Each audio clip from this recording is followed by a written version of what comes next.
बिस्मिल्लाहिर्रहमानिर्रहीम। अस्सलाम वालेकुम फ्रेंड्स, कैसे हैं आप सब। अल्लाह पाक हम सबको अपनी हिफाजत में रखे।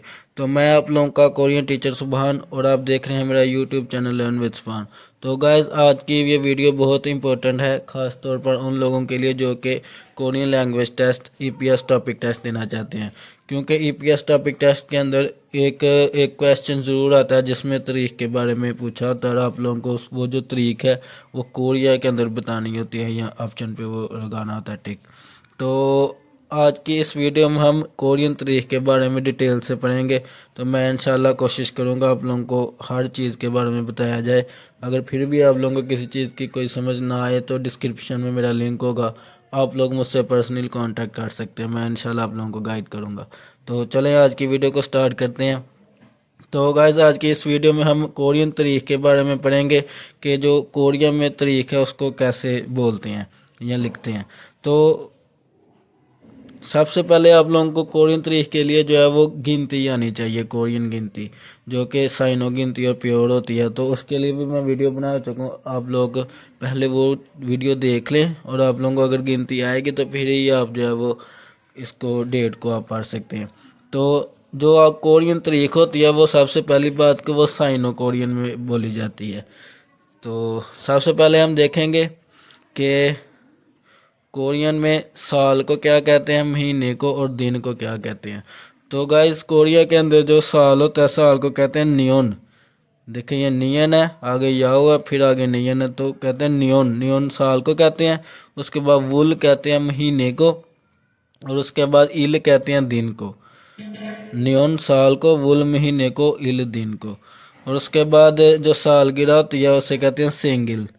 सेंग इल, सेंग इल सालगिरह को कहते हैं। तो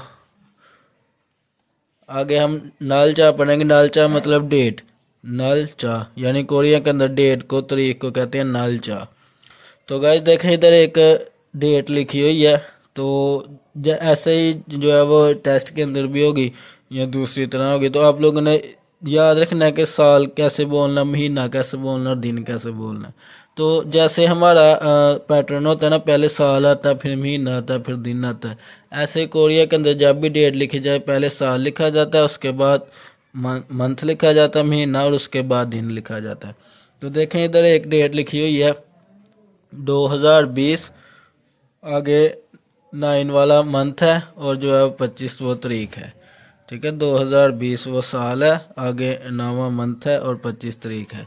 तो देखें पहले हम जो है वो ये साल को बोलेंगे। तो पहले 2000 है तो आएगा ई छुन। ई कहते हैं 2 को, छुन कहते हैं 1000 को, यानी 2000 है तो ई छुन आएगा। उसके बाद आगे 20 है तो आएगा ई शिप। ई कहते हैं 2 को, शिप 10, यानी ई शिप 20 हो गया, यानी ई छुन ई शिप हो गया 2020। उसके बाद क्योंकि ये साल है तो हम आगे नियोन लगाएंगे, साल नियोन को कहते हैं। तो ये आ जाएगा ई छुन ई शिप नियोन, यानी 2020 और आगे नियोन मतलब ये साल हो गया।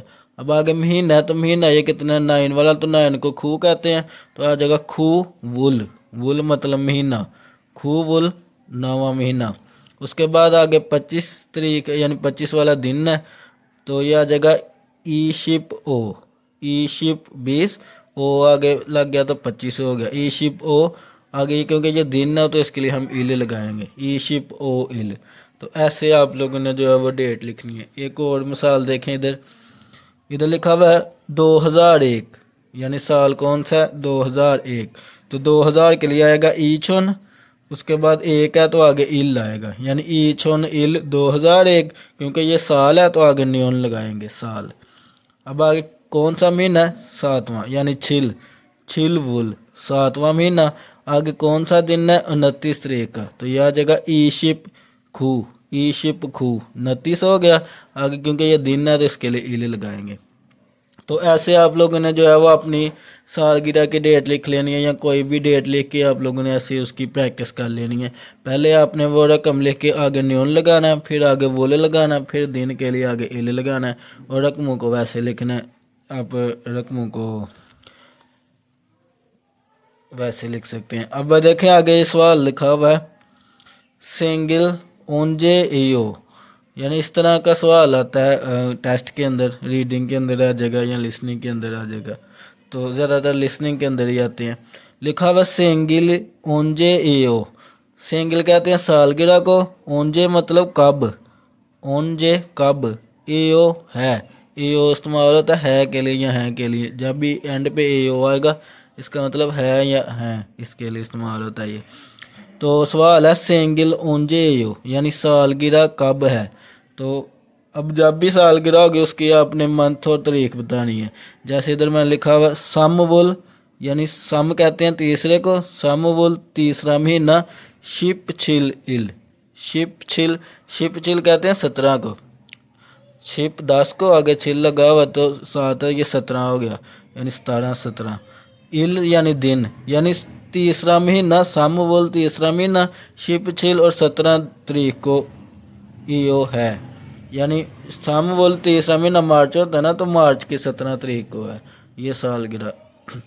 अब आगे देखें, एक इस तरह का और भी क्वेश्चन होता है, ओनरन म्योचिल ईओ, ओनरन कहते हैं यानी आज, ओनरन आज, म्योच कहते हैं कौन सी, म्योचिल यानी कौन सी तारीख है, ओनरन म्योचिल ईओ यानी आज कौन सी तारीख है। तो देखें इधर लिखा हुआ है ओनरन आज, फल वुल, फल कहते हैं 8 को, वुल महीना, फल वुल यानी 8वां महीना, समशिप इल, समशिप यानी 30, समशिप 30, इल मतलब दिन, यानी 8वां महीना और 30 दिन, यानी 30 तारीख ईओ है। यानी 8वां महीना अगस्त होता है तो आज अगस्त की 30 तारीख है, यानी ओनरन फल वुल समशिप इल ईओ, यानी आज अगस्त की 30 तारीख है, 8वें महीने की 30 तारीख है। तो ऐसे ही आप लोगों ने जो है इस तरह का क्वेश्चन आता है, इसलिए मैंने ये आप लोगों को एग्जाम्पल लिख के दी है। तो आप लोगों ने ऐसे ही याद रखना है कि कौन से महीने को कैसे बोलना है और कैसे आप लोगों ने साल के लिए न्यून लगाना है, महीने के लिए वुल और दिन के लिए जो है वो इले लगाना है। तो उम्मीद करता हूँ आप लोगों को इस वीडियो की समझ लगी होगी। मिलती है नेक्स्ट वीडियो में, तब तक के लिए अल्लाह हाफिज़।